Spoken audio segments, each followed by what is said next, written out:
ರಕ್ತ ಹರಿಯದೆ ಇಲ್ಲಿ ಕಾರ್ಣಿಕ ಉತ್ಸವ ನಡೆಯೋದೇ ಇಲ್ಲ।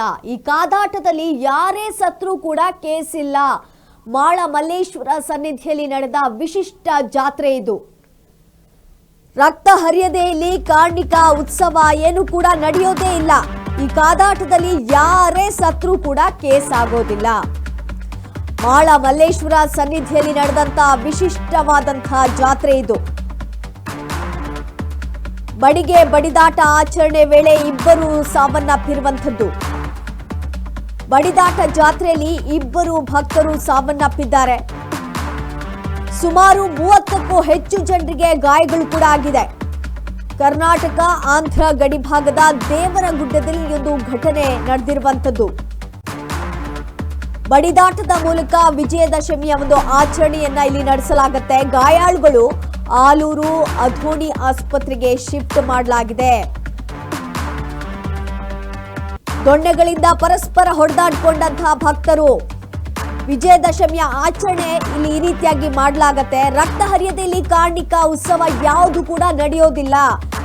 ದೊಣ್ಣೆಗಳಿಂದ ಪರಸ್ಪರ ಹೊಡೆದಾಡಿಕೊಳ್ಳುವಂತಹ ಒಂದು ವಿಶಿಷ್ಟವಾದಂತಹ ಪದ್ಧತಿ ಇಲ್ಲಿದೆ। ಈ ಒಂದು ವಿಶಿಷ್ಟವಾದಂತಹ ಪದ್ಧತಿಯಲ್ಲಿ ಅಲ್ಲಿ ರಕ್ತ ಹರಿಯದೆ ಯಾವುದೇ ಕಾರ್ಣಿಕ ಅಥವಾ ಉತ್ಸವ ನಡೆಯೋದಿಲ್ಲ। ರಕ್ತ ಹರಿಲೇಬೇಕಲ್ಲಿ। ಈ ರೀತಿಯಾಗಿ ದೊಣ್ಣೆಗಳಿಂದ ಪರಸ್ಪರ ಹೊಡೆದಾಡ್ಕೊಳ್ತಾರೆ। ಈ ಒಂದು ಆಚರಣೆ ವೇಳೆ ಇಬ್ಬರು ಮೃತಪಟ್ಟಿದ್ದಾರೆ, ಆದರೆ ಯಾವುದೇ ರೀತಿ ಕೇಸ್ ಹಾಕಂಗಿಲ್ಲ ಅಲ್ಲಿ। ಸುಮಾರು 30ಕ್ಕೂ ಹೆಚ್ಚು ಜನರಿಗೆ ಇದರಿಂದ ಗಾಯಗಳು ಕೂಡ ಆಗಿದೆ। ಕರ್ನಾಟಕ ಆಂಧ್ರ ಗಡಿಭಾಗದ ದೇವರಗುಡ್ಡದಲ್ಲಿ ಒಂದು ಘಟನೆ ಸಂಭವಿಸಿರುವಂತದ್ದು। ಇದೊಂಥರ ವಿಶಿಷ್ಟವಾದಂತಹ ವಿಜಯದಶಮಿಯ ಆಚರಣೆ ಅಂತಾನೆ ಹೇಳ್ಬೋದು। ಪ್ರತಿ ಬಾರಿ ಕೂಡ ಇದೇ ರೀತಿಯಾಗಿ ದೊಣ್ಣೆಗಳನ್ನ ಇಟ್ಕೊಂಡು ಬಡಿದಾಟವನ್ನ ಮಾಡಲಾಗತ್ತೆ। ರಕ್ತ ಆ ನೆಲಕ್ಕೆ ಬೀಳಬೇಕು, ರಕ್ತ ಅಲ್ಲಿ ಹರಿಯದೆ ಕಾರ್ಣಿಕ ಅಥವಾ ಉತ್ಸವ ಅಲ್ಲಿ ನಡೆಯೋದಿಲ್ಲ। ಇದೊಂಥರ ವಿಶಿಷ್ಟವಾಗಿರುವಂತ ಆಚರಣೆ ಅಂತಾನೆ ಹೇಳ್ಬೋದು। ಇಲ್ಲಿ ಯಾರು ಸತ್ರೂ ಕೂಡ ಅಲ್ಲಿ ಕೇಸ್ ಹಾಕಂಗಿಲ್ಲ, ಕೇಸ್ ಆಗೋದೇ ಇಲ್ಲ।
ಉತ್ತರ ಭಾಗಕ್ಕೆ ಹೋದಾಗ 7,700 ನಗರಲ್ಲಿ 3,400